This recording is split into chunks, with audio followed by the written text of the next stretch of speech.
Hey everyone. Hope everybody's doing all right.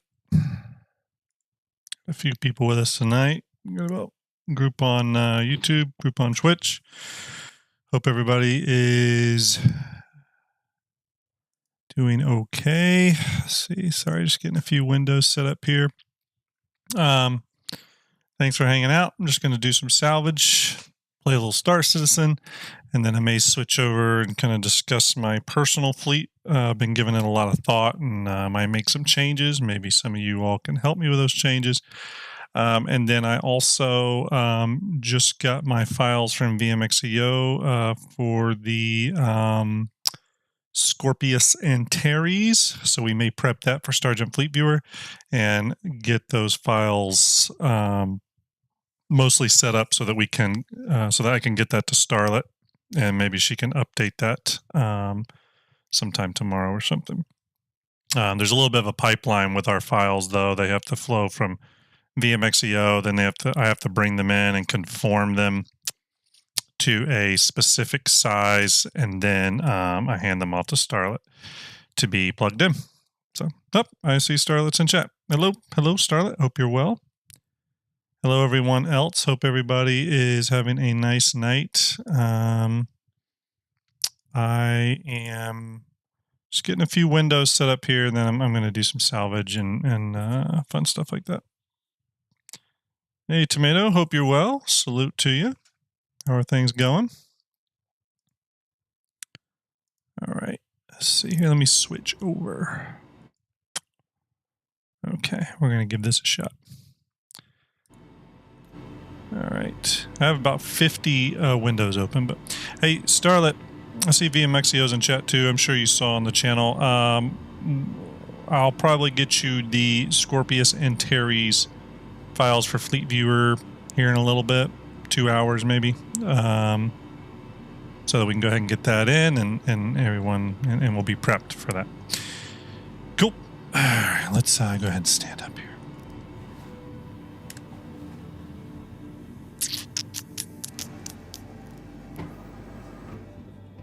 I have been having a lot of fun salvaging, actually. It's a lot of fun. I enjoy it. It's good gameplay. It's pretty passive gameplay, but I'm enjoying it, and I guess that's all that really matters. It's not the most exciting thing in the world, but like I said, it's like the perfect kind of chill gameplay. Let's see, Ender. Hello, Ender.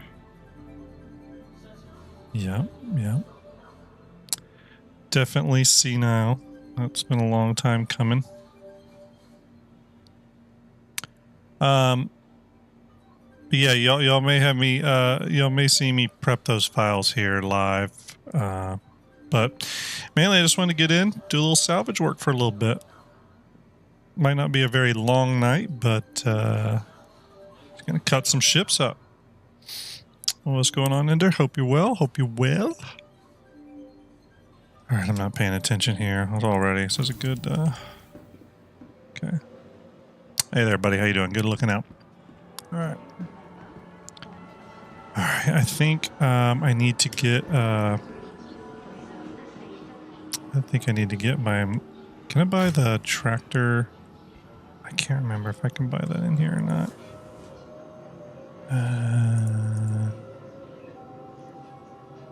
Choose category.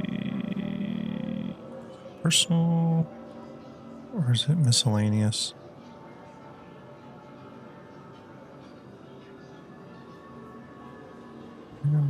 Things aren't loading. That's a great sign. We're going to buy this just in case. I think I have one, but it's all right. All right, let's go ahead and grab what we need here. I don't even know what all I have from an inventory perspective. Oh god, I wish they'd redo this UI. It's terrible. It's terrible. I don't know how else to say it. It's actually terrible. Alright. Hey VM, I have a question for you. Is Sir Piggles still pretty active? I saw him over in that other Discord. I was curious if he was still pretty active. And does he still have the ability to alright, yep, thanks Ender. I think I leave Wednesday morning, so be gaming tonight, be gaming tomorrow. Take it easy though, have a good one. VM, does Pickles still have the ability to spawn stuff on his CryEngine build or whatever? Can answer me offline. Alright. So far, this PTU feels like it's running pretty well. Ender's taken off. He's beat. So, everyone, give Ender a little salute. He's heading out.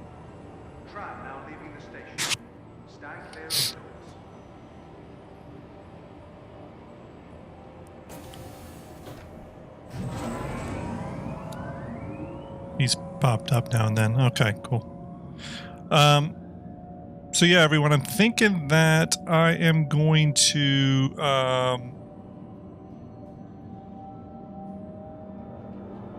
okay, will do, VM. I was thinking about doing a little bit salvage, maybe just like one load, and then I'll switch over and get the Scorpius Antares set up for Fleet Viewer, send that off to Starlet, and then I'll probably do a little bit of fleet discussion and kind of show my own personal fleet and Fleet Viewer, like my current hangar, and kind of show everyone what I'm thinking about doing, some decisions I'm thinking about making. Maybe some of y'all can help me with some ship decisions and stuff. So I've gotten to a place where I'm probably going to put about another 500 in. Not necessarily for a new ship. It's to get something out of buyback. And, you know, I just want to make sure my thinking is correct here. So we'll get to that in a little bit here. Let's go do some salvage for a minute. Let's see what we can muster up. Let's see if the game's even working worth a shit. So, I've had a few people ask me, you know, what is it about salvage? I don't really know. I want to be a good miner as well, but the mining, I don't know if it's the server tick rate or whatever, but for me personally, in my old man slow response times, it feels a little too fidgety and like twitchy for me. Like, you know, 1 microsecond too late on bringing power down, and, you know, I'm blowing an asteroid up. So for me personally, I'm looking for something a little bit more passive. Not that I don't mind quick reaction stuff, but when I'm streaming generally, I just want something chill. Yeah, jittery is a good word. It's sluggish. Yeah, exactly. That's exactly it. I couldn't find the right words. It just feels sluggish and a little, it's like a half microsecond slower than the inputs I'm putting in, and it makes it kind of a pain in the ass. But I don't have that with salvage. It just, like I said, salvage feels good. So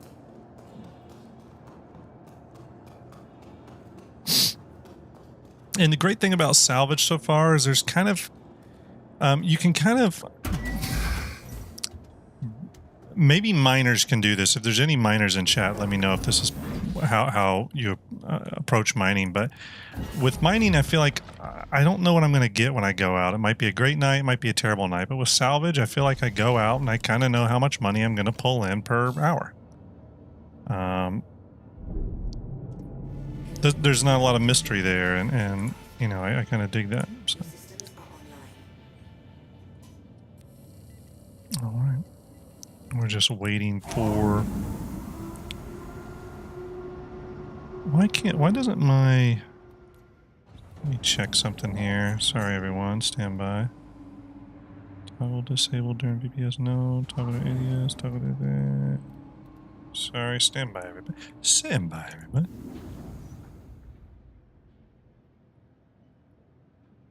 I think that's it. Yeah, that's it. That's it. I like to be able to control my external view with track IR. So, all right. Beautiful night and ArcCorp.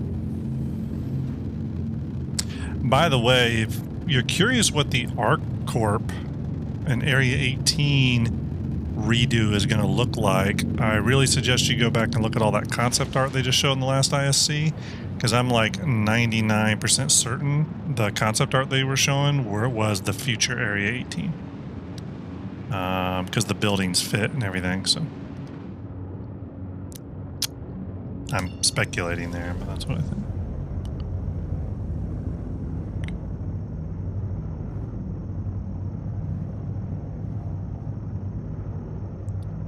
All right, we're tracking up here.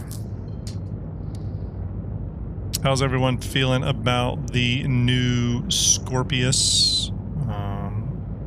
We're going to discuss it because it's not a leak or anything. It's CIG acknowledged it. The Scorpius Antares, or Antares, however you want to say it. Looks like it loses its turret and gains a QED and EMP. VMXEO, you're neutral. Yeah, I think I'm kind of neutral as well. It's not a ship for me. I can think of a lot of other ships I'd prefer. So,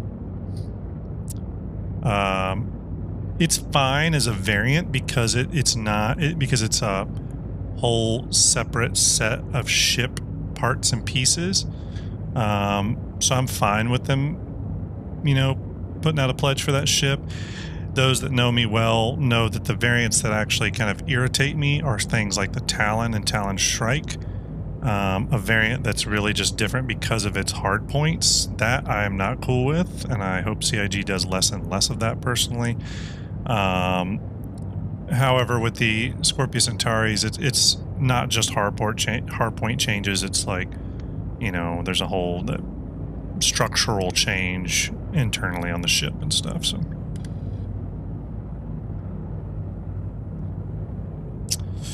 Tal said, he says, I'm half the firepower and a snagger. It's going to be punching quite a bit above the Mantis and Cutlass Blue classes in that field. Yeah. Yep. As goes the power creep chase in Star Citizen. We all know it's a thing. It's one of those tricky issues that they're really going to have to address, and at the same time, they're funding a game, and it's kind of like, well, it's, do you release a ship that's worse? No. It's all about balance, and they're trying to balance these ships against a game that has none of the systems it needs to have. So it's a really tall order. I don't look too much into the power, into what's overpowered and what's underpowered at this stage. I will at some point. But for right now, I just kind of look at it as, one of those things. Okay. Oh, here we go. Uh-oh. Come on now. Okay. Thing won't go away. Does it keep its remote turret? No, it loses the big turret on it. It loses it. Where am I going? Pay attention. Pay attention, Grim. No, it loses its primary turret.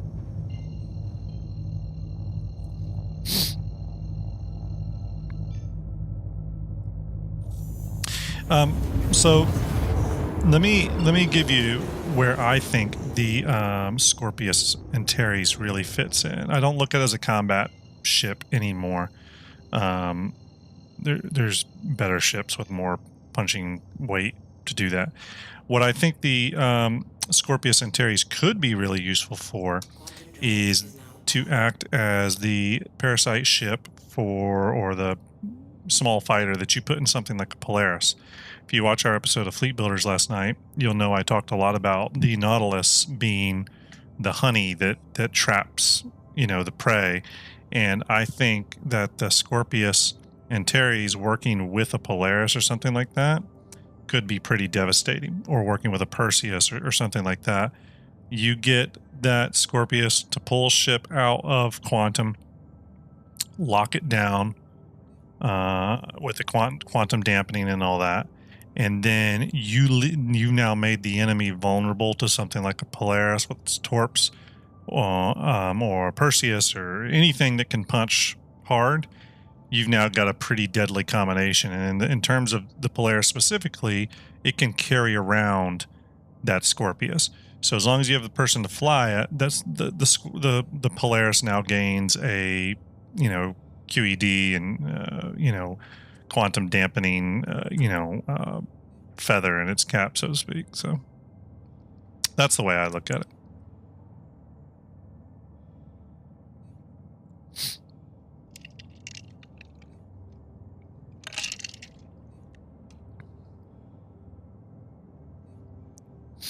About 200 SCU, or 200 kilometers out. Jesus, 200,000 kilometers out. We'll hit Arc L1 here and see what we can get into.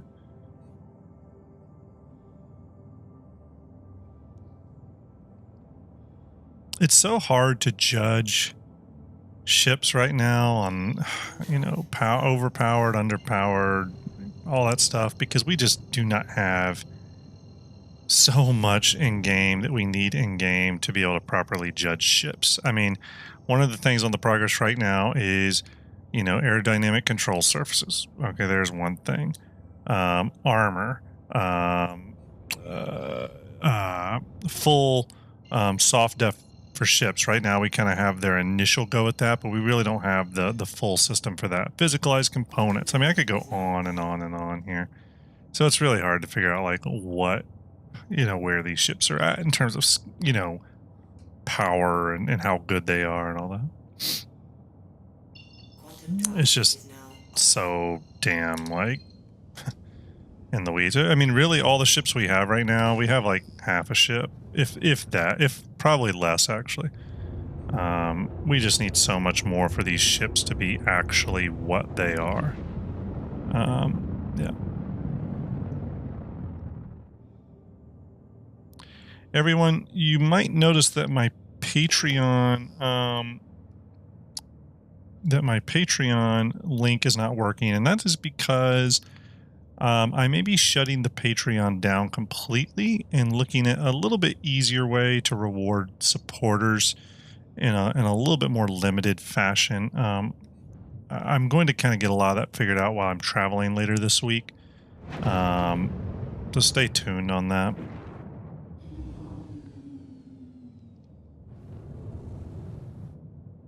All right, we are coming up on something. What the hell is this?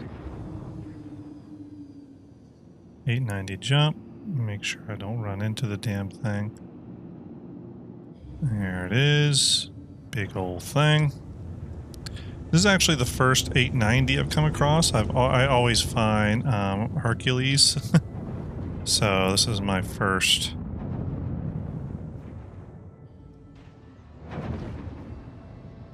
All right, filler station's ready. It's time to clock in.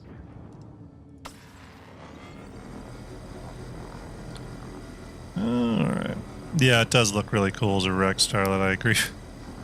It's just, again, it's neat seeing these things as derelicts. It really is. I hope they put more and more ships in this state that we can salvage. You know, let me switch to a braid here.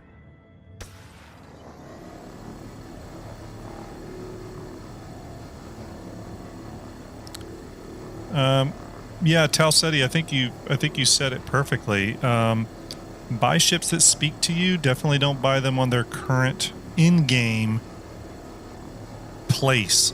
There's really only two, in my opinion, ways to buy ships. And believe me, there's lots of people that disagree with me on this, but it is what it is. Everyone's got opinions. I only buy ships based off what they're supposed to do in their actual concept reveal, so what CIG is promising. Now, can CIG go back on that promise? Absolutely. You're taking a risk when you pledge for spaceships that don't exist. It's a risk. I don't know how else to say it. You need to be using your Vegas money. So I buy ships based off what their future promise is, and I buy ships based off if I just think they look cool and are awesome. that's about all I can do, you know? Whoa.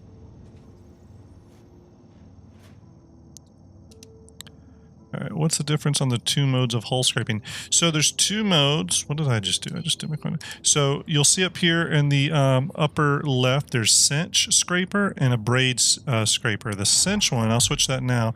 It's a narrower beam. You see, it's kind of, I'm doing a smaller area, but I think it's more powerful. The abrade is a wider beam that I don't know if it's more or less powerful. It's just a wider beam. Maybe it's using up more power. I'm not really sure.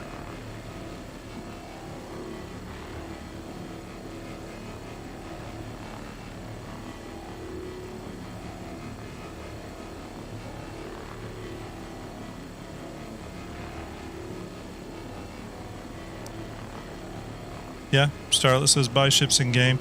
That's always an option, obviously. You can always buy ships in game.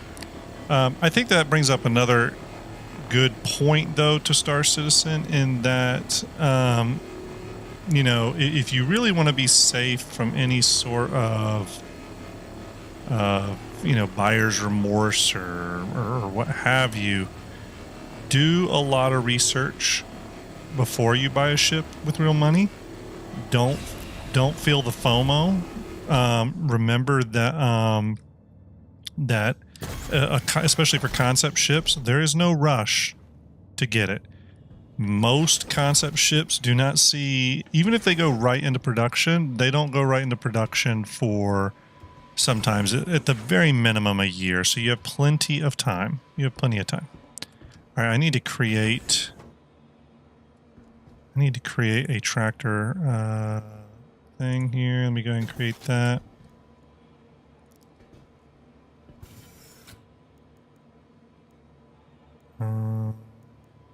Let's see here. Can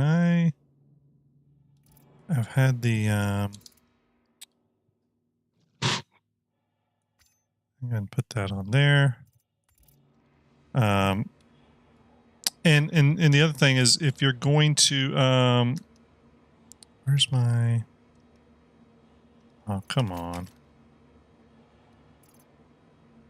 There it is. Okay. If you're going to buy ships, buy it because you also want to support the project. That's another safe way of not having buyer's remorse. You know, is do it when you, oh, I need to fill that thing. God, took some out for the tractor beam. And feel free to save certain ships that you want, but save them for your in-game like to do. You know, I mean, we all are going to need goals once we're playing the game in more of a finished, you know, status. So have a few ships that you want to get in that way. You know, ships that are like that for me are the Orion. Is a good example of a ship I want to earn in game. Now there's some ships that I pledged for that I specifically did not want to wait for, because the gameplay associated with them is gameplay that will be important to me from day one. A good example of that is base building. I love base building in all games, whether it's Scum, Minecraft, whatever, you can name it. I'm into base building. I'm into city builders, all that stuff. So for me, the Pioneer was an easy purchase, because that's probably going to be a pretty hard to get ship in game. I have a feeling they're going to be limited sell even in game or in-game credits, and they're going to be super expensive. It's already kind of interesting ship because it's a sub $1,000 ship, but CIG won't let you CCU to it, so it's kind of has a weird place even in that regard, where it's almost forcibly a little rare. So to me, to get into base building gameplay quickly, it made sense to purchase the Pioneer and you know, have that on the ready.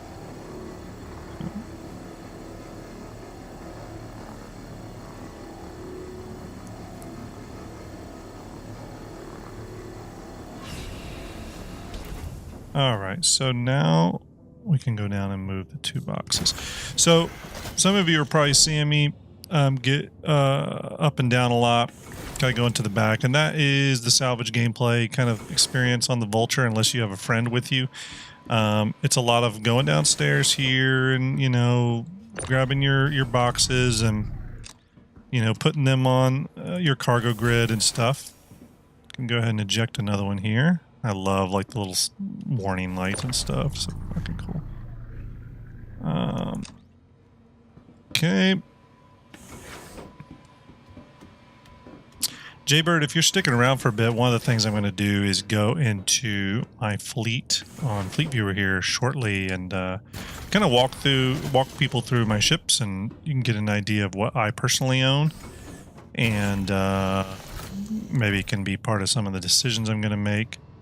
Because I believe during Invictus I'm going to make a couple of new decisions.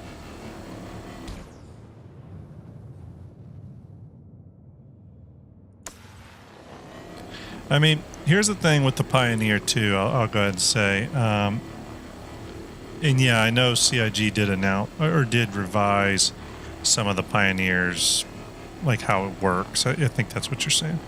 I personally think the Pioneer is the end game, like, full base building ship.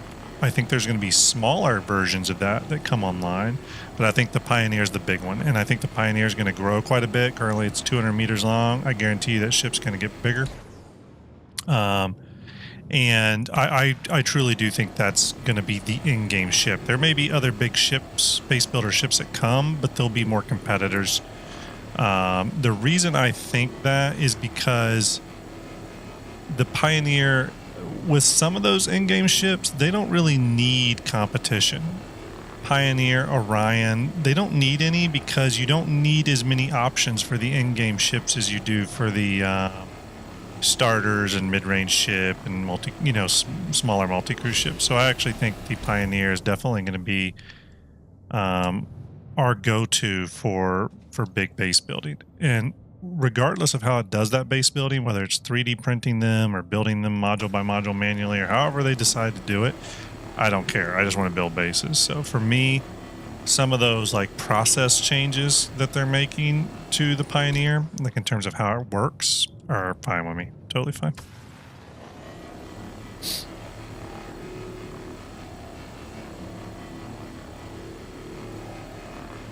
I go back to the original Pioneer commercial, and I know some people might call me out for this, you know, having a little bit too much of the hopium, but honestly this whole game is hopium.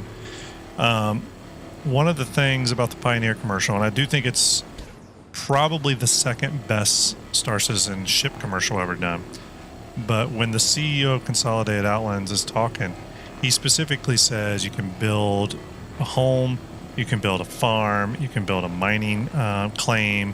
He specifically names all these different types of habitats you can build, and that flexibility really spoke to me. And again, like I said, I love building in other games.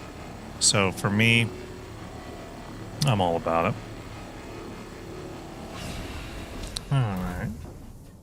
So Jaybird, that's exactly why I do it. It's kind of relaxing. It really is. It's kind of relaxing. It's got a little almost like ASMR to it, and it is like unpainting. And it's kind of fun actually to tear apart these ships. It really is. As you can see, I'm very gentle with my RMC. Like I said, I'm not going to be on super long tonight, so we're not going to fill up the entire hull. We're going to go ahead and take this back to ArcCorp. Let's go ahead and do that. We'll do it. We'll make a little money tonight. But yeah, I really love salvage gameplay. And remember, it seems kind of simple now. Like all we can do is like unpaint and pull the RMC, but they're already working on munching, and the Vulture has munching capabilities. I'll show you where that takes place. Stand by. I'll show you where. I'll show you where the munching takes place on the Vulture if you didn't already know. Let me stop this thing from moving. Oops. Okay, hold there, hold there, hold there. Okay. Let's see if we can straighten up. So you see this box right here, this big gray area right in front? This is where the munching takes place. This panel opens up. And yeah, Jaybird, right under here under the cockpit, this panel opens up and there's some grinding gears in there. And those grinding gears are what mulches. So they're going to have mulch, hull munching and the siphoning and all that stuff. So salvage is going to be pretty deep. I'm looking forward to it. I think it's going to be a fun way to play the game. I can hire people, like friends and stuff, to act as security for when you're going into dangerous areas. I just think it's going to be a really cool way to play the game. I'm really excited about it. And I'll be honest with you, I needed something to be excited about in regards to Star Citizen because it's been a while since I have been excited about anything. Why am I not getting my target? Okay. Why did I just put my gear down? I don't know. Alright, stand by everybody. Okay. There we go. Okay. Sorry, I couldn't see it at first.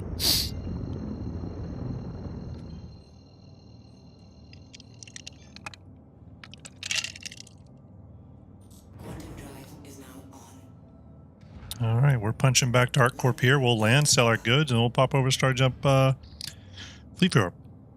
Tal said, he says, I'm worried about the Pioneer's unique potential and whether it's going to be cut down or whether this ship can go from standard construction of all facility times, retaining its mineral processing functions, and whether or not it gets a factorial manufacturing ability as well as manufacturing weapons or ship components. So did they say it was supposed to be able to manufacture weapons and all that? I've watched through the original presentation CIG gave on the ship multiple times. I don't ever remember hearing them say that. I could have missed it though. I mean, it could build the buildings to manufacture weapons, but am I reading you wrong, Talseti?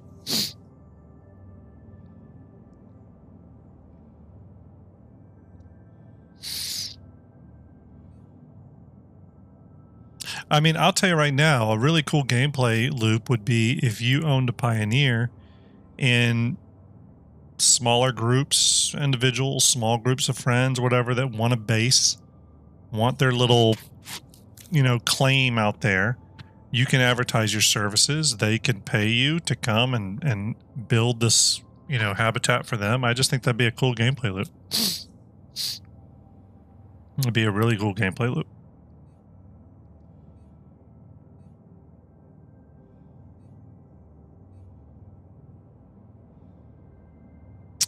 All right, we're 30,000 kilometers from ArcCorp. We are approaching now. We'll head down to Area 18 and sell this good stuff. Complete the gameplay loop, and then we'll trek over to Starjump Fleet Viewer, and we'll talk Grimm's personal fleet. I don't show the ships I own very often. I have a few times, but you can get a sense of how I've built my fleet out, and yeah. See, but with them retconning the ship's abilities and pushing building ability to that ship, to have any ship that can carry the components to a location. I'm just saying the Pioneer really has to be on the heavy industrials. So I think the Pioneer. Here's a couple things. I think the Pioneer is going to be able to do some things faster. I think it's going to be able to do some things to a higher quality. I think it's going to be able to do some things that only can be done with a Pioneer. So I think they're going to give that ship some distinct advantages. I really do. I really do. You're correct though that we have to see. We don't have to see. I mean, everything I'm saying right now, I am basing it off what CIG has said. So we all know that is very subject to change. No doubt about that.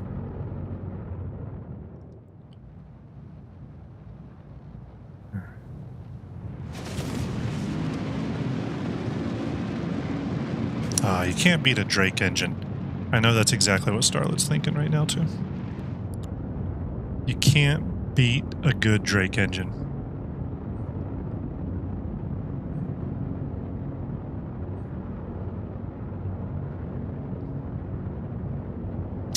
Yeah, Talsetti, I mean, you're not wrong. I'm not doubting you at all.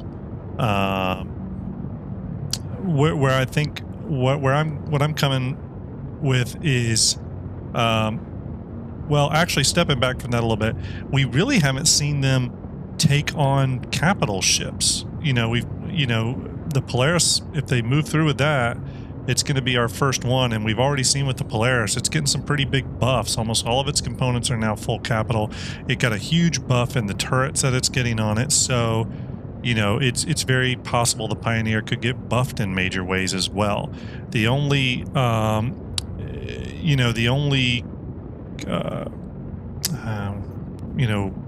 example of a capital ship that's been put in the game at this point, player side, obviously, has been the 890 Jump, and it's not a good example of what they're going to do with capital ships. So I'm going to be really interested to see how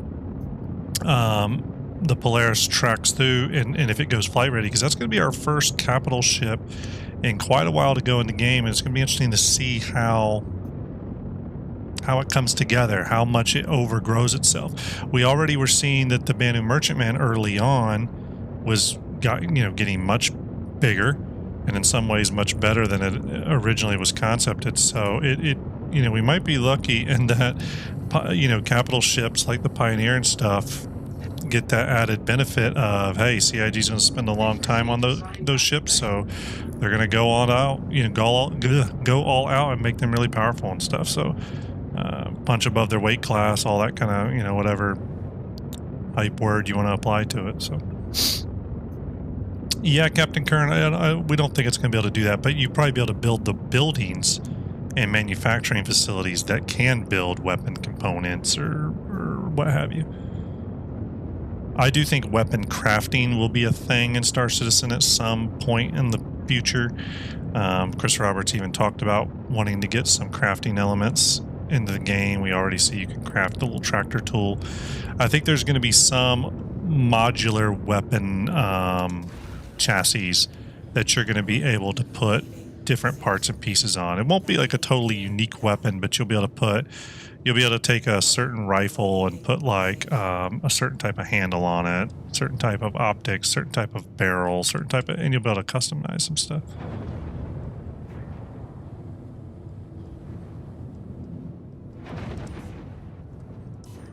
Are we coming in for our landing here? If I can stop messing around.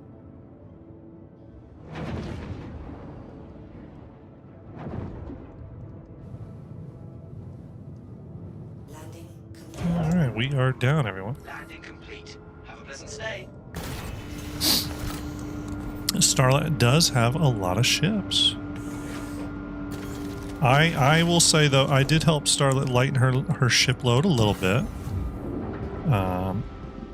I bought a Nautilus from Starlet. She was very gracious to sell me a Nautilus Solstice. That was exciting. I'm very excited for that. Everyone knows I love the Nautilus.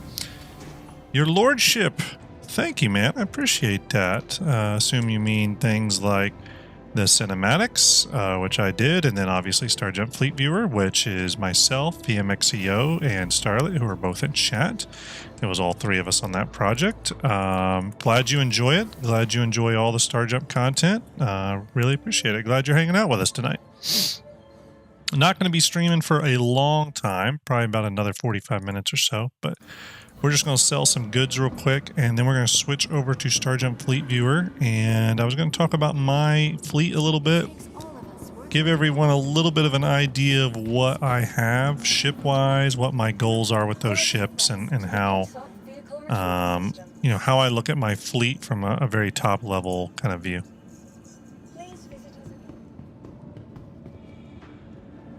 And if you want, we can prep the Scorpius Antares Starjump Fleet Viewer files and send those over to Starlet for integration. Starlet, when we integrate the Scorpius Antares, could we also fix the size? God, you son of a... Can we also fix the size of the hull A? I think we have it at the wrong size. I have the correct size written down. Our measurements were off. I think we have it in it's like 18 meters. I think it's like 26 meters or something. It's bigger. Lordship says, Fleet Viewer, your artwork, posters, and tweaking ships. It's all great. Awesome, man. Really appreciate that show of love. You know, I was kind of on a break from Star Citizen content for a while, but I've really been in the mood to kind of get back in it. So we just did an episode of Star Jump Station. What was it? Last Sunday, myself, VMXEO, and Ender. And that was a week ago. And then last night we did an episode of Fleet Builders, myself and Ender. And we're just going to get back to regular content. So, yeah. I don't think we did Starlit. To be honest with you, I didn't check, but I don't think we updated it, but no big deal. We can update it when we plug in the Scorpius. All good. Totally good. I'll get that firm number for you too, the measurement number. Eventually I want to figure out VM how we can get a unfolded version of the Hull A to put into Fleet Viewer as well. That's something I want to do. There's a couple of ships that went through my pipeline, VMXEO, that I want to push through the Starfab pipeline as well. Ships like the Ares and the Hammerhead, just a couple like that I wouldn't mind using the Starfab version and not my version. So, by the way, did you realize if the Polaris hangar was 2 meters longer, you could house a Drake Vulture with a 2 meter clearance? It's 1 meter short currently. I didn't know that. I didn't know that. That's a shame, because I would love to throw the Vulture in there. 1 meter short currently. Yeah, that's unfortunate. Even at like an angle. If you go in at an angle, can you fit the Vulture?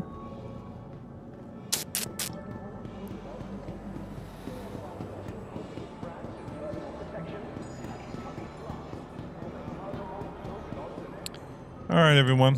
I only got 3 or 4 boxes.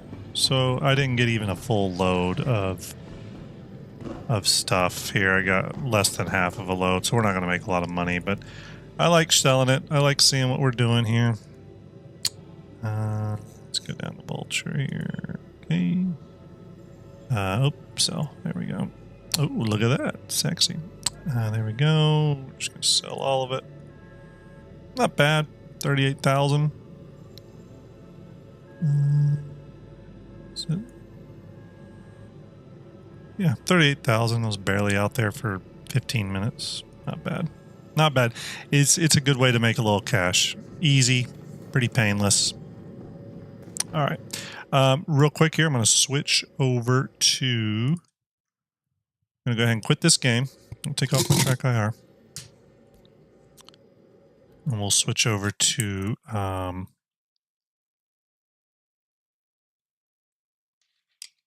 okay.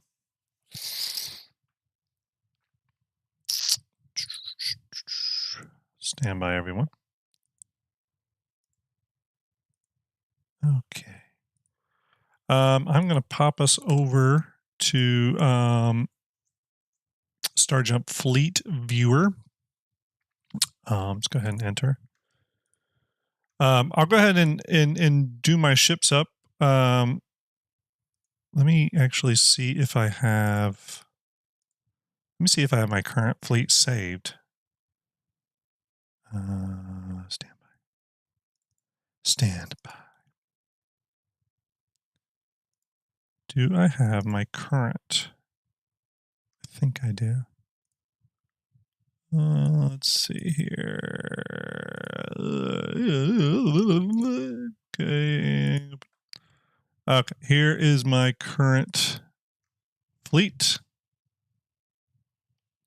Yeah, let's go through it. Now there's a couple of change here. See, Calamitous Intent just rated with 20 viewers. Thank you so much, Calamitous. Hope you're well. Hope you had a good stream. Salute to you. Hope you're doing really great. Thanks everyone from that community stopping by this community. We just got done doing some 318 salvage. Did a little bit of that in PTU, just kind of a half load. I always just like to keep playing it as much as I can because I actually really enjoy it. And now we're switching over to Starjump Fleet Viewer. We're just going to take a look at my fleet, and then we're going to probably take a look at this new Scorpius Antares real quick for Fleet Viewer. We'll probably be adding it sometime later today or something. So thank you again, Calamitous. Really appreciate that. Thank you for the follow. That's really awesome of you. Sorry, my window's not updating. But yeah, thank you for that follow, Calamitous. Thank you for the raid. Really, really appreciate it. Thank you so much. All right, let's dig in. I'll kind of walk everyone through my fleet, and we'll talk about. Let's add this ship here.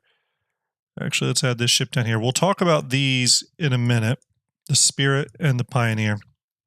Let's go back over here though. So I currently own a Drake Mule. I actually have 2 of those. Victor, I hope you're well. Salute. Currently have 2 mules. I have an STV. I don't know why. It's just a ground vehicle that's in my hangar. Dragonfly Black referral bonus. I have the CAR. The only reason I got this ship, and I got it with store credit, so I didn't pay any money for it. But the whole reason for getting this was primarily, actually, let me select all. Let's go to HD. The whole reason I got the CAR primarily was because, let's just refreshing, standby, was because I got it with store credit, and I have an Anvil Carrack, and the synergy there with the C8R is a really nice one, and it just seemed like a no-brainer to pick it up. It's something that could go or leave my fleet at any time. That's okay. But have that. I have the Drake Cutter. Everyone knows I'm a big Drake fan, and yeah, I had to get it just to show my support for Drake ships. if me getting the Drake ship, keeps up the Drake brand popularity, and CIG notices that and makes more Drake ships, then I'm a happy camper. So, I just love the Cutter. I think it's a neat little ship. C8R is another one.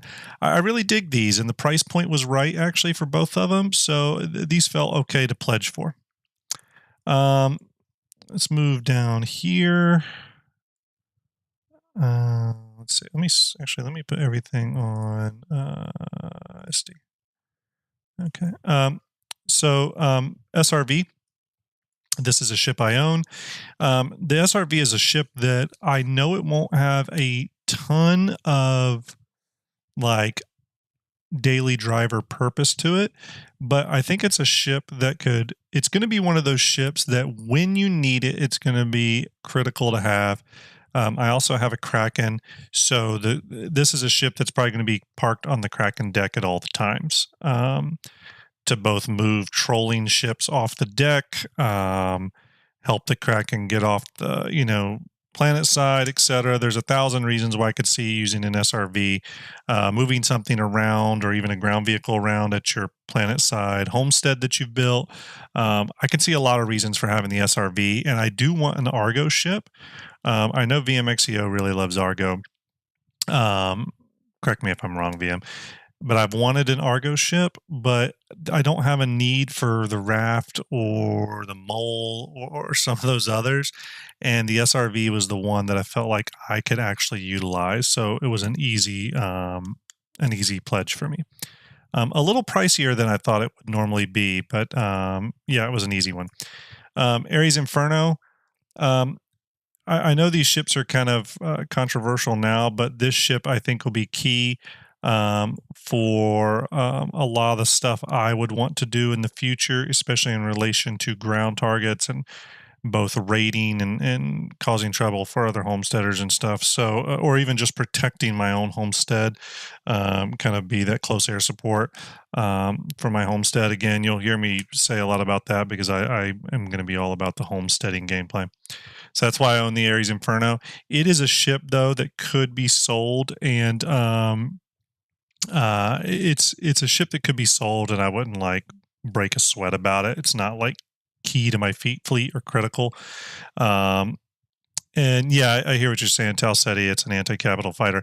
I actually don't even look at it as an anti-capital fighter. I know that's how they market it. I actually look at it as an anti-component fighter. It's meant to take down components, and much like the Nautilus, it'll be a great ship to slow down slow down a target enough to inflict real damage. So, with something bigger like a Polaris or whatnot. So, I like the Inferno. It's a cool ship to fly. It looks cool. Yeah, I had pledged early for that ship, one of the concept ones. So, never was interested in the Ion actually, even from the very beginning. So, never had one. Drake Vulture. This is another ship. I've had this. I purchased the concept pledge quite a while ago, a couple years, 2 years maybe. Um, Always wanted to do it. I love the look of it. I love its industrial nature. Much like an Argo ship, it's got this like heavy machinery quality about it that I just really like. And yeah, right, Starlet. It's an anti-component ship. That's what it is. It's meant to target individual components and take them out, or disable them. So yeah, Vulture, easy purchase. Glad I made it. Next, we have the Corsair. So the Corsair is really, it's really my, I don't want to say daily flyer, but it's the ship that you'll probably see me doing most of my back and forth stuff in Star Citizen. I wouldn't say daily flyer just because I think that means you use it for everything, and I wouldn't use it for everything, but you'd see me using it a lot. I really love everything about the Corsair. To me, the Corsair is the true Millennium Falcon. While it doesn't look like the Millennium Falcon, and I know CIG pushes the Star Runner as that, to me, the Corsair has the personality of the Millennium Falcon, and I really dig that about it. I love the look. I love the asymmetry. I'm big on asymmetry. I think they did an amazing job getting this ship in the game, looking fantastic. My only issue is that it does sit too low. I wish the gears had a little bit more height to them. I know they added a little bit more height to them, but it's not enough in my opinion. Mercury Star Runner. This was an early pledge for me as well. I had this ship for a long time, much like the Corsair and Vulture. I really like the Star Runner. There's something about it though that keeps me from just like falling in love with it. I like the ship. It does what it does really well, but this is a ship that could be melted. The only reason I haven't melted the Star Runner at this stage is I got it for really cheap. I think I got it for like 180 or something in store credit because I had CCU chain to it. So I really don't want to give it up just because I would lose the value of it in that way. C2 Hercules, I think this is one of the coolest looking ships in the game. I actually love its functionality too, with both the back and the rear ramp. I love its layout. It's actually a pretty damn simple ship. Starlet says I can CCU it up. That's absolutely true, Starlet. So that might be something I can do. But the Star Runner, or sorry, the Star Lifter, the Hercules, I just think they're great at what they do. If you need to move vehicles and cargo from point A to point B, they do it really well. No fuss, easy in, easy out, planetary surface, quick lands. It's easy to fly. It's got a lot of power. There's really no bad about this ship that I can tell in terms of how I play the game. So I actually had got this ship and then melted it, thinking I wouldn't use it anymore for some odd reason. Oh, right, because I have the whole C up here. But then I ended up re-getting it and getting it out of my buybacks because I just missed flying it. It's a fun ship to fly. Hull C, this is a ship that I have purely to do what it's made to do. It's to make money transporting stuff. I definitely want to be a space trucker, and the Hull C is going to be the perfect ship to do that. For its length at 125 meters, it carries an absolute gargantuan amount of cargo. Remember, the Hull C carries 4,608 SCU, I believe. So, Bingo. Hey, Bingo. Hope you're well. That's the first time I saw you in chat, unless I missed you earlier. Glad you stopped by. Bingo says my C2 will accompany my Galaxy to carry additional C8Rs. There you go. Yeah, I mean, the C2 is a really flexible ship. I love it. But yeah, looking forward to the Hull C. Really looking forward to Hull C. I think it'll be a mainstay in my fleet. I have the Nautilus Solstice. I got this from Starlit. If any of you watched the fleet builders from the other night, you will know how much weight I put on the Nautilus. I think this ship is going to be extremely useful for a variety of scenarios. I don't look at it as just a mine layer or even a mine sweeper. I see it being able to do a lot more than what it's advertised to do. It's a ship that rewards creative gameplay. Everything from setting up essentially warning security fences, where you set out a minefield in a wide radius, and as soon as one of those mines activates, even if it doesn't do any damage to the ship that it went after, a ship's coming. So I'm to deploying sentry mines, doing area denial of area type operations, doing if they do bring in a different types of mines like EMP mines and all that kind of stuff. I just think the Nautilus is going to be one of the coolest ships to get experimental with. So I'm excited about it. One of the few ships I bought just hard outright, hard money cash. Don't regret it either. Jaybird says the only reason I avoid those massive ships is because I usually run alone. Yeah, totally. And that's a good reason to avoid them, Jaybird. I think you're thinking real smart here. I am resting hope, as one of the kind of leaders of Star Jump. Obviously we have our Star Jump org, and we'll recruit heavily as the game gets more there, especially as more org tools come aboard. We're going to do a lot of bigger recruiting.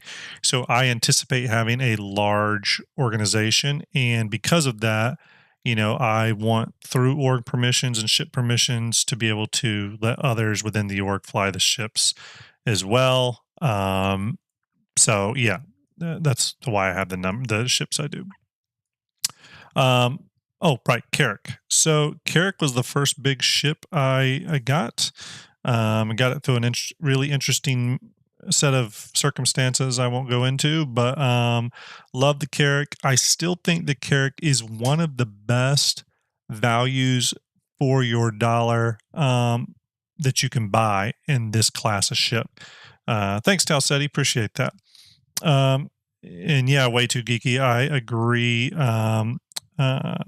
I agree with you. And yes, Jaybird, you can join the Star Jump org. We're on the org, the org list with our logo. Go look for us on the Star Jump or on the Spectrum, and yeah, you can do a request to join. We'll absolutely accept. So Carrick has a lot going for it that that is just not active in game right now. It has that repair room with a 3D printer kind of thing, which will be much like the one in the Vulture, I believe. It's got the drone gameplay here. It's got the cartography room, the jump point mapping, all that stuff, and it's got the modular cargo bays, the droppable cargo bays that can drop and then open up. There's a lot there that this ship just does not have the ability to do yet, but once it does, this ship, for the price you would have to buy it for in real money, you're actually getting a really good deal, especially when you compare it to something like a Perseus, which is a lot more limited, but crazy amounts of money, ridiculous. I also have a Polaris. I had to go through quite a bit to get this Polaris. The ship ended up getting CCU'd into and unfortunately got attached with like a 3-month insurance or something ridiculous. And I know insurance doesn't probably matter, but I wanted lifetime insurance. And I worked with Big TO at CIG to get sorted out over a series of days. By the time we were done getting it all sorted out and doing some reversal CCUs and some re-CCUs and all this, I ended up with a Polaris that I think has 5 lifetime insurances attached to it.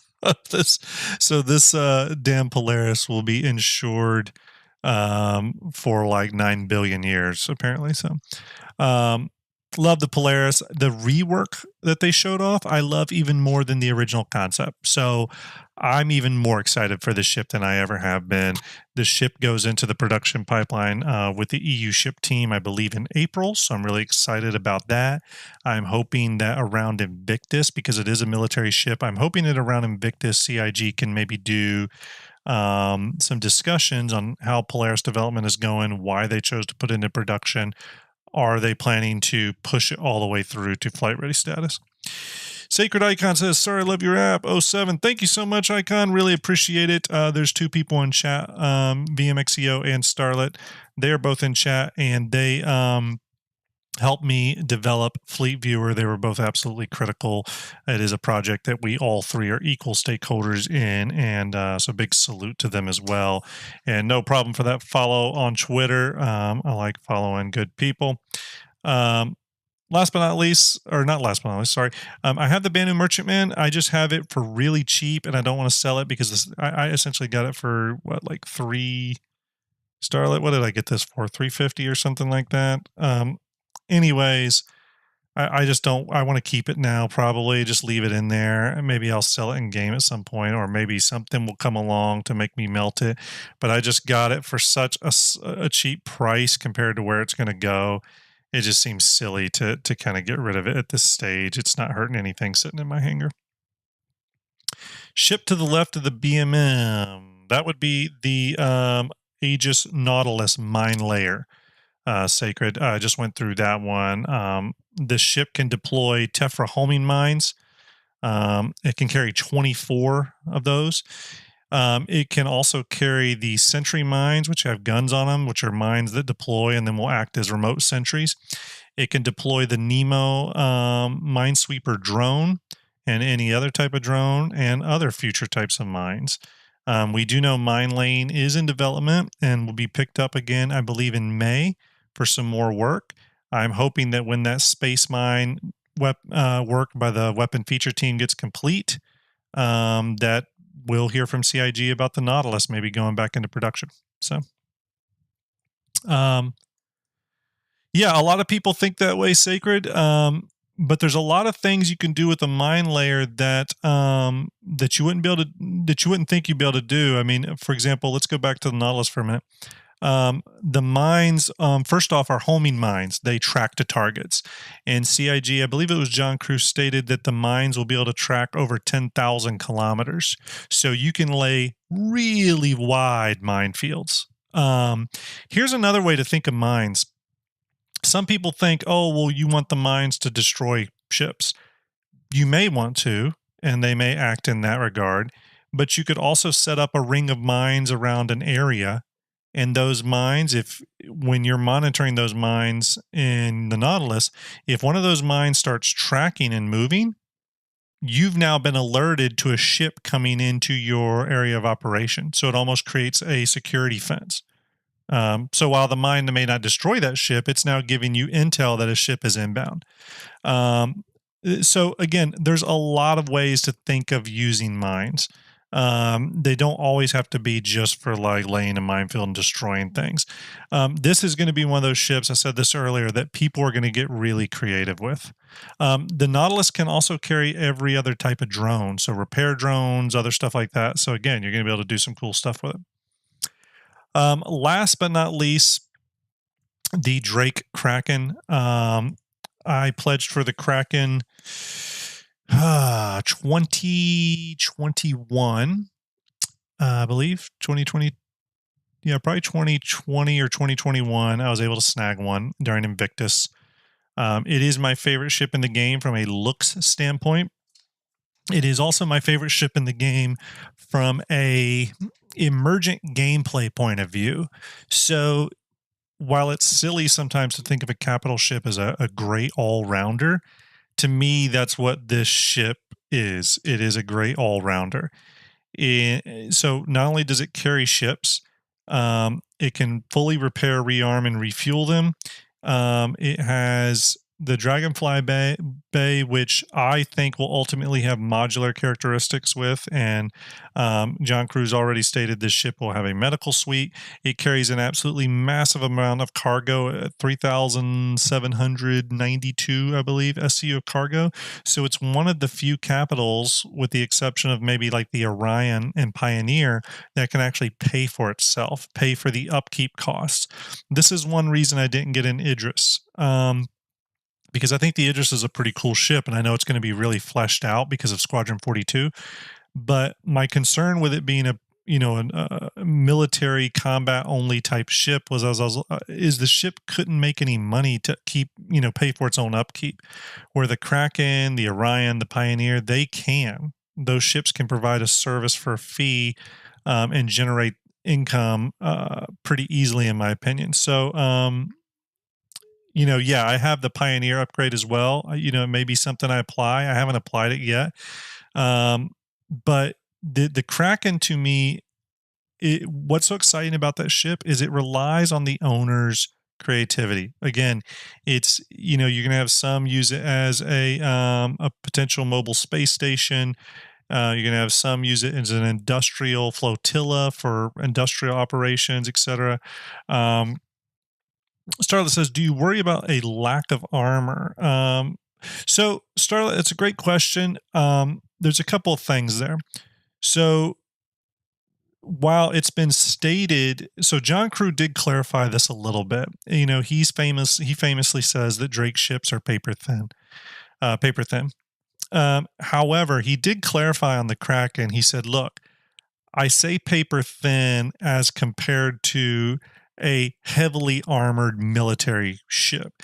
He says, but he did say at the end of the day, the Kraken is still a large capital ship with dual capital shield generators.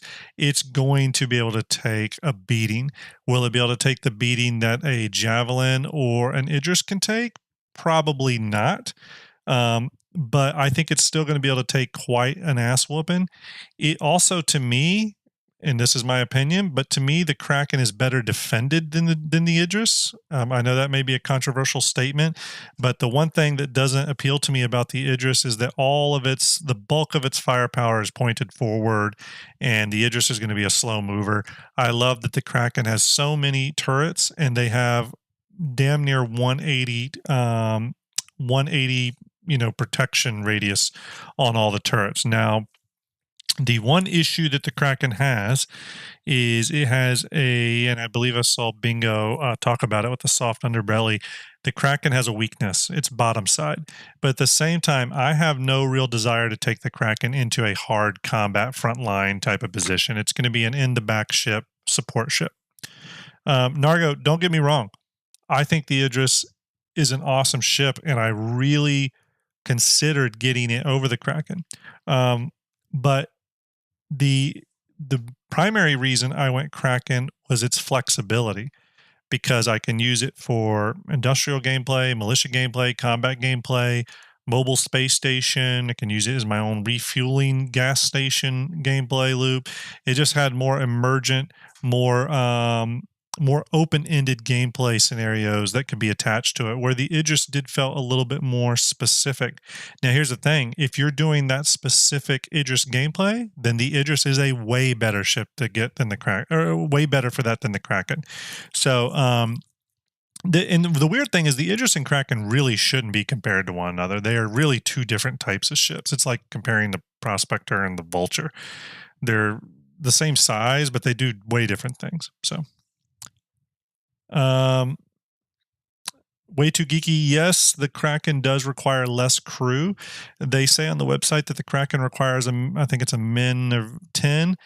My math shows the Kraken will need, if you want to man all the turrets at once and have enough engineers to cover the ship, you're going to be looking at about 14 to 15 people. Captain Kern, take it easy. Salute to you. Thanks for hanging out with us.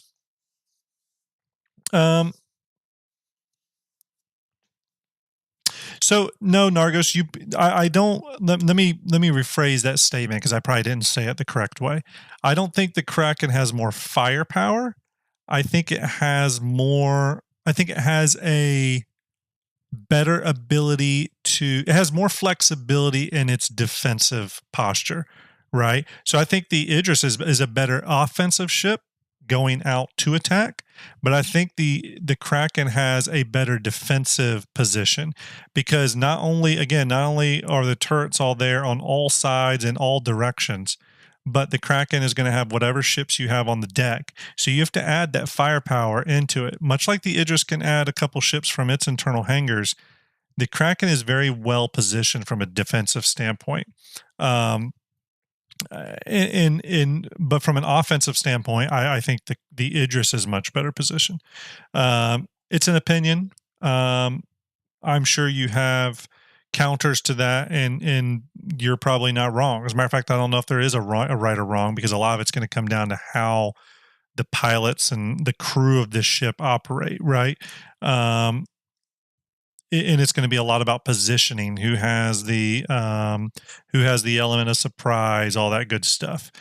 For example, an Idris with the element of surprise is going to be deadly, right? Because it's got the forward facing gun. It can come in, point direct at this thing it needs to destroy, and hit it.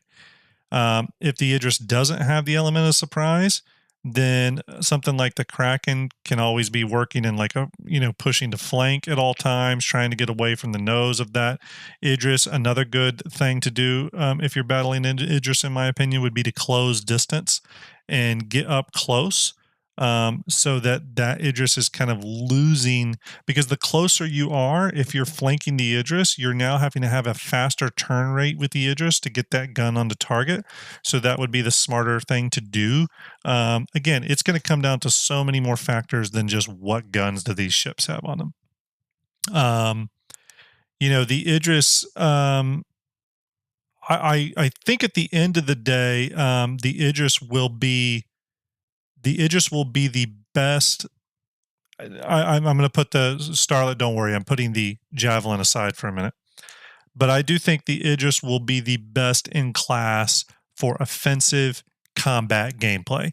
It's going to be all about it. It's going to be really good at what it does. And it's especially the Idris M, it's going to be all over it. It's going to be way better than a Kraken. You definitely should not take the Kraken into a combat scenario like that. But I think the Kraken is going to play a much better supportive role. It's funny, actually, let me divert for a second. A lot of people always go to the Kraken versus the Idris. I do it as well. But what I really think about is a Kraken working with an Idris. Working together, those ships make a really deadly combination. Yeah, I agree, Nargo. It's going to be hard to flank an Idris with another capital ship. That's why you're going to need advanced knowledge of the Idris coming. But if you have advanced knowledge of the Idris, you know its location, you know its direction and heading, then you should be able to plan ahead and get your ship out of position and maneuver and whatnot. It may not be easy. I'm not saying it's going to be easy. But one thing to remember right now is that the Idris in-game, CIG has already stated that the Idris and Xenothreat and stuff is not... Our player controlled Idrises are not going to maneuver like the Xenothreat Idris at all. They're going to be slower. So, yeah, Nargo, you don't have to worry about fighters destroying the Idris. I think you would. I think you primarily will need to worry about. And when I say fighters, think of something like two Eclipses parked on the bay on the big deck here. Two Eclipses firing torpedoes to try to slow down an Idris, right? Take out, one of its engines or whatever to slow it down. Again, it's going to come down to that. I mean, hell, a battle between an Idris and a Kraken may not come down to anything other than who's got the better engineering and mechanics crew on board. It could come down to that. That's why these ships are so hard to quantify in terms of just raw who's got the bigger guns. It's just so much other stuff involved. So Alpha Wolf says Idris would likely lose a broadside brawl with the Kraken. It's definitely possible, Alpha, depending on how things are set up, how the crews are operating, all that good stuff. That is definitely possible that the Kraken could come out on top in that regard. Maybe not. Let's see here. Let's real quick here. I love speculating on that stuff. No one is right or wrong, everybody. This is all what speculation is. Going over here real quick. So these are ships in buyback that I want to get out of buyback. I have a 3-pack on the Spirits. I don't know. I think they look really cool. Ender's got me excited about them. I wouldn't mind a little bomber ship just to have fun with. I wouldn't mind a VIP transport ship, etc. So the Spirit pack, I have it in buyback. I'm thinking about getting it back. I think they're cool ships. Will I keep them long term? I don't know. I don't know if I will. We'll see how good they are. However, the Pioneer is Starless is buying game. I think these are good buying game ships, so I may do that. The Pioneer, though, I have in buybacks, and I'll be getting that out of buybacks very soon. I have the store credit to get it out now. So I'll probably be getting that out soon. So that will then go in here to my active fleet. And that's currently what I'm sitting with. Minus these, which I think you're right, Starlight. I think I just need to get those in game. This is what I'm currently sitting with. I think out of all these ships, the ships that are most likely to get melted at some point will be the Inferno and the Star Runner, because the Star Runner and Corsair, they kind of play against each other, and I like the Corsair more. But yeah, this is what I'm currently sitting with. If I had to get a little bit more creative, I could see myself at some point, and this is purely because it's cool as hell looking. I could see myself getting a Raylan, possibly, with melting these, picking up a Raylan. I just think the Raylan's really cool looking. I love the look of it. So yeah, possibilities and options. Real quick, I'm going to show y'all. This is the Scorpius Antares, right? Oops, yep, there we go. Oops, okay, there we go. As you can see, the turret has been removed as well as the rail system back here that the turret slides on. And it's been, thank you, Jaybird, appreciate it. It's fun to chat ships right now, and speculate sometimes. It does look like it still has the 2 seats up front. Do still have 2 seats. Here's our missiles. I'm assuming those are still the missile pods. The guns on the wings, we still have our 4 wing-mounted guns, but obviously our main turret is now gone, and we have replaced it with this EMP QED dampener. Yeah, that's what it looks like. We'll be getting this into Fleet Viewer very shortly. I will send these to you soon, Starlet. I'm going to do a conform to them. Yeah, Talsetti, rear seat would most likely be the ear war operator. I agree. But there's that. We'll be, like I said, we'll be getting that in hopefully soon. Let's see here. Stand by, everybody. Stand by. Where is... Okay. All right. Let me switch back to my full screen. Thank you, everybody, for hanging out tonight. I hope you all enjoyed it. Just shooting the shit, talking spaceships. It's always fun. I will be probably on tomorrow night, streaming a little bit as well, and doing probably a little pre-packing. I got to travel Wednesday morning. I'll be traveling Wednesday to Sunday. However, on Sunday, we're going to do another episode of Star Jump Station. I think this Sunday, we're just going to have an open-ended episode, full episode discussion on, I want to talk a little bit about what all of our hosts, myself, VMXEO, Ender, possibly Starlet if she's free, but essentially the conversation will be, where do we need the game to be to get to a beta standpoint? Like, what will we consider beta? When is enough development enough to kind of get it past that that marker? How many systems do we think need to be in game before we could kind of consider it a working economy, enough systems to support a working economy? How much of quantum needs to be in the game for a full economy to start manifesting itself? Just discussions like that. VMXEO, I'll be getting show notes put together soon, but that's probably what we'll be talking about, and any other things that pop up this week. I know they're going to be doing a server meshing ISC on Thursday. I'm sure we'll be talking about that state of server meshing. I know Starlet's in chat. Starlet may have some opinions on that, so you never know. She might pop on. But yeah, see, Telsey says beta will be post 4.0 and reckon 3 systems, Stanton, Pyro, Nix, and all the basic careers done in tier 1 or better. Yeah, that's kind of where I'm sitting. Bingo says 3 systems and better contracts player to player. Yep, I would agree with that. 3 systems seems to be kind of where people go.